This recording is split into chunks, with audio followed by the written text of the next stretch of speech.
Paano nga ba malaman or paano nga ba makita yung mga forgotten password natin sa ating mga account? Sa Google man yan o sa Facebook? Well, ganito lang yan. Stay tuned and watch the full video lang.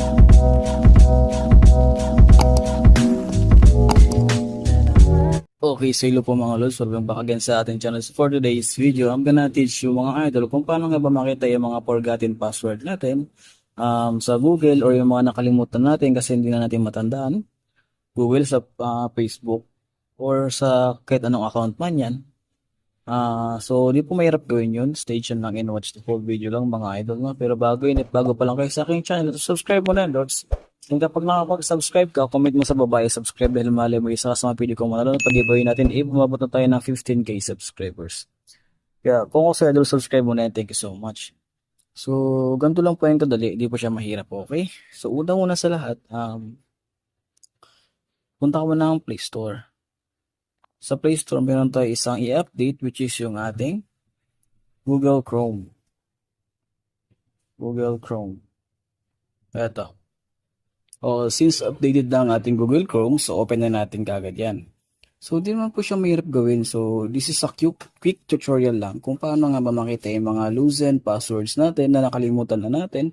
Okay, para naman kahit para makatulong ko sa inyo. And if ever man na wala doon yung ano nyo, if ever na wala doon yung account nyo, so try nyo lang po sa other phones, baka nandun po yung account nyo. So, okay, so ganito lang. Sa Google Chrome kasi, kayang-kaya nyo po mag-save ng mga passwords, ng mga importanteng passwords sa ating mga account or sa ating mga online accounts.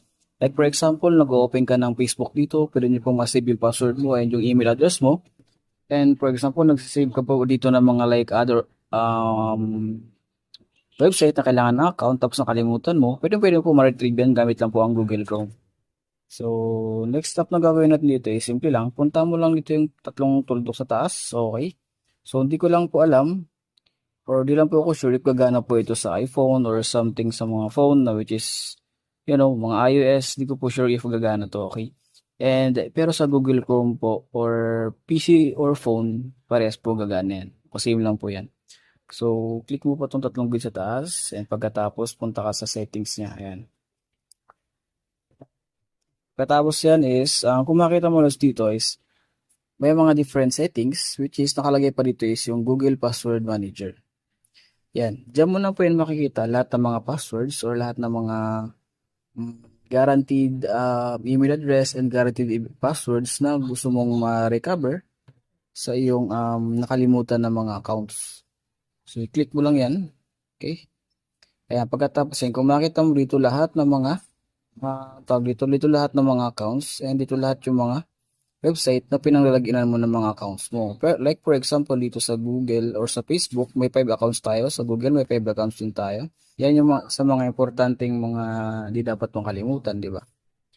Ayan. So, dito lang gagawin mo dyan. Una sa lahat, for example, ito, click mo itong Google or yung Facebook. O Facebook, ayan.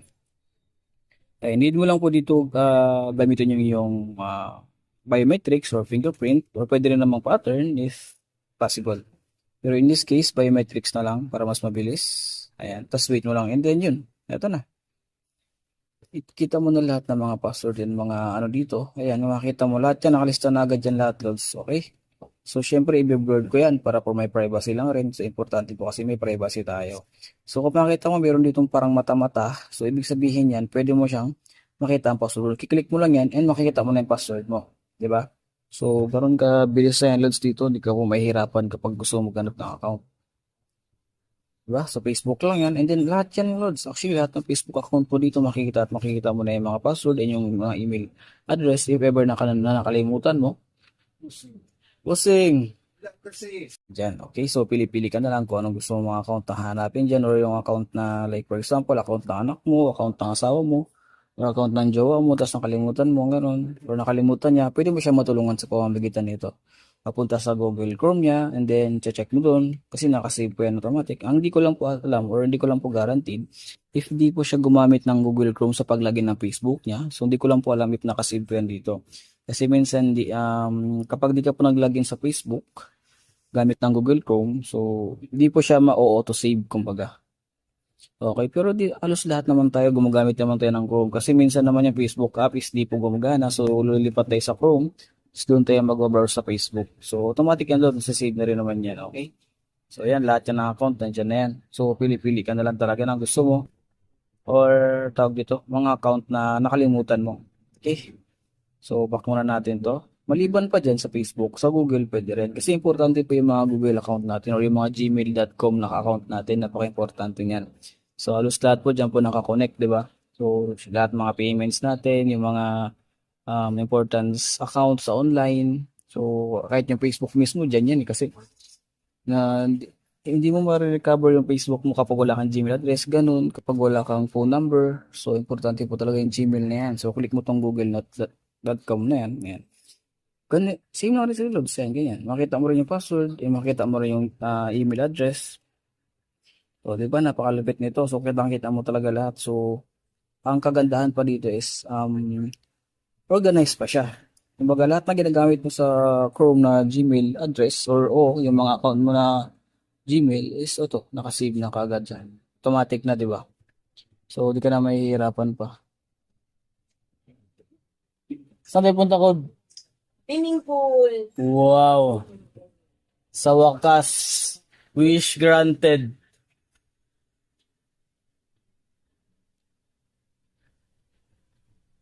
So, pili-pili ka na lang dyan kung saan gusto mo, di ba? Kaya gusto ko ito, sa Gmail ko na isa. So, click ko lang yan. Ayan, makita ko na yung password, di ba? So, ganoon naman kadali yan, loads po, para makita yung ating mga forgotten passwords or forgotten email, ganoon. Back muna natin ito. Ayan, so maliban pa dyan, di lang yan. Meron din tayong mga ibang accounts dito. And the rest, kayo na po mag-explore, okay? So, para naman, tawag dito, para naman alam nyo kung saan-saan ba dyan yung mga gusto nyong ipang recover. Okay.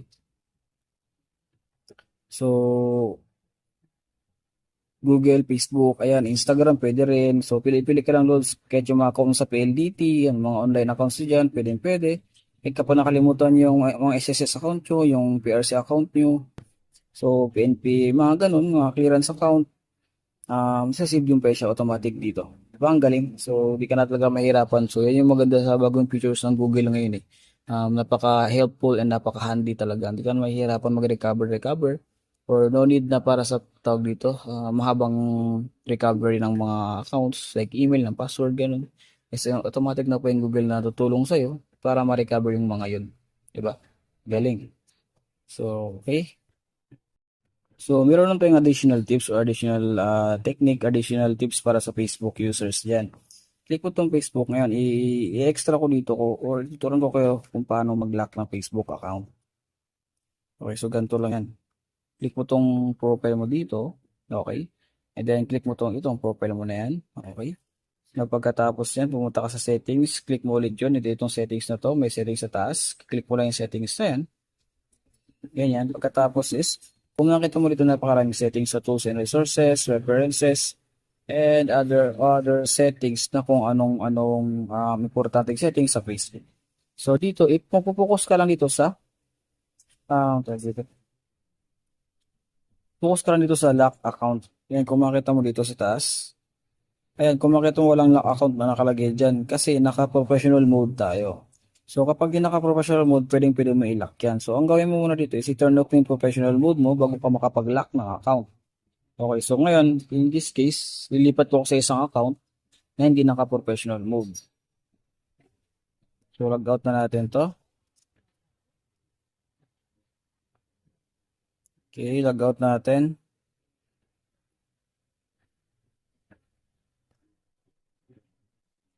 Ayan, tapos ito.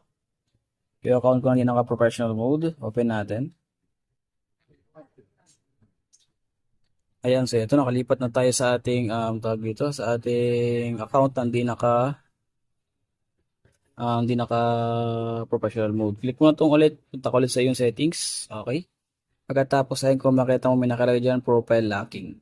Ibig sabihin yan, kiklik mo lang yan, pwede lock yung profile mo. Take note lang, kailangan mo lang i-turn off yung professional mode mo para makalock ka ng Facebook account. Kasi kung hindi po naka-turn off yun or naka-professional mode ka, hindi mo rin gagana yun, okay? So, yan. Click mo lang yung lock your profile. So, then you're good to go. Nakalock na ang profile mo. So, ganoon lang po kadali yun. Di ba? Walang kahirap-hirap. So, I hope nakatulong din tong ating dagdag tips. Okay? So, yun lang, Lods, no? Kung na natin to. Okay? Yun lang, Lods. If you like the video, please leave a like. Kung na magtatagal pa. So, next time. Peace out. Keep safe, everyone. Bye-bye.